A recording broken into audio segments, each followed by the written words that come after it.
Smile and learn.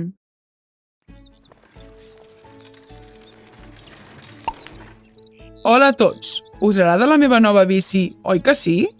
Per què em mireu així? Ah, val, ja ho entenc. Soc gran per aquesta bici, no? També es podria dir que sóc enorme. Gegant, dirien alguns.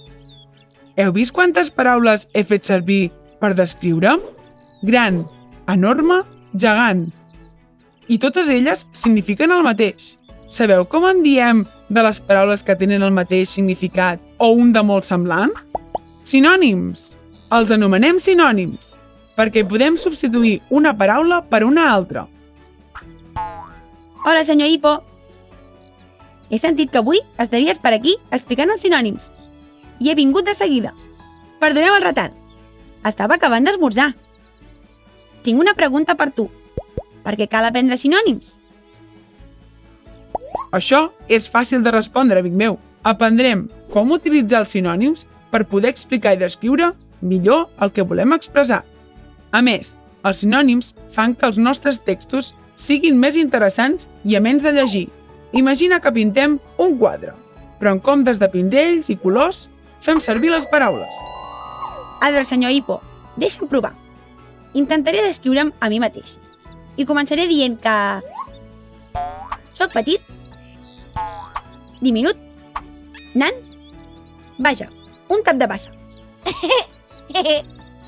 Li has agafat el truc, això dels sinònims. Has aconseguit descriure-te a la perfecció. Juguem a un joc? Tu em dius una paraula, jo et dic un sinònim, d'acord?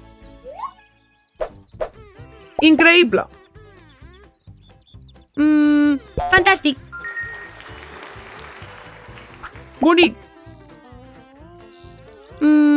Preciós! Bell!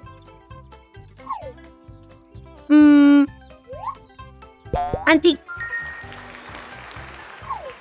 I finalment, alegre. Feliç! Ben fet, petit amic. Bé, jo ja tinc clar que em dedicaré la resta del dia a gaudir del meu millor formatge i a practicar els sinònims. Bon pla, però recorda, Que sí, que ja ho sé. Fem servir els sinònims per poder explicar i descriure millor el que volem expressar. i què més? Fent servir sinònims, tot el que escric serà molt més divertit i ple de detalls. Correcte. Fins després, amic.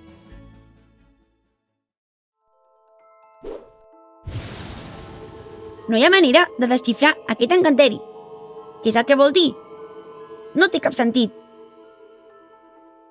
Oh! Hola a tots! Que bé que estigueu aquí. Avui necessitaré tota la vostra ajuda. Veieu aquest llibre? És el nostre antic llibre d'encanteris.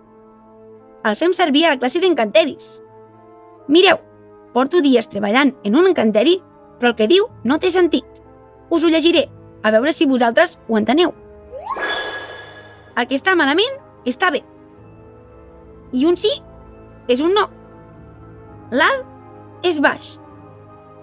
I el llarg és curt. Seràs capaç de donar-los la volta del més gran al més petit? Ho enteneu? Ets aquí, vinga, arribarem tard a classe. No puc anar a classe, no he fet els deures. Encara no has desxifrat aquest encanteri? No n'hi ha per tant. Ensenya-m'ho i ho resoldrem junts. El que està malament està bé. I un sí és un no. L'alt és baix. El llarg és curt. Seràs capaç de donar-los la volta del més gran al més petit? Antònims! Són antònims! I per poder fer aquest encanteri, necessitem entendre què és un antònim. Val. I creus que m'ho podries explicar? És clar que sí, els antònims són paraules que tenen un significat contrari entre si. Per exemple, a mi m'encanten els pastissos, oi? Jo els odio. Això és. Encantar i odiar són antònims perquè descriuen dues coses totalment contràries. Mira'ns, jo sóc gran i tu ets petit. Veus els nostres gorros?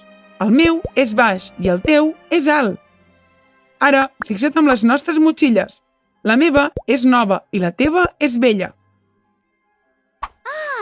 Ho entenc. Gran i petit. Baix i alt. Nou i vell. Són coses totalment diferents. I per això es diuen antònims.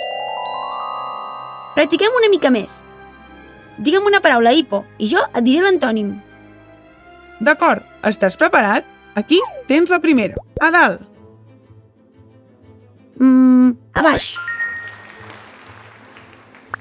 Dins. Fora. Lluny. A prop. Una més. Fred. Calor. I l'última... lent. Ràpid. Ara sí.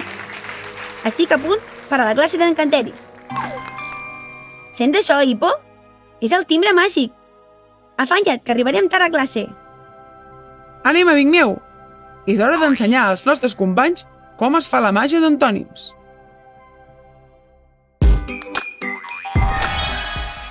Sabies que a l'aplicació educativa de Smile and Learn podràs trobar centenars de jocs i vídeos tan divertits com aquest?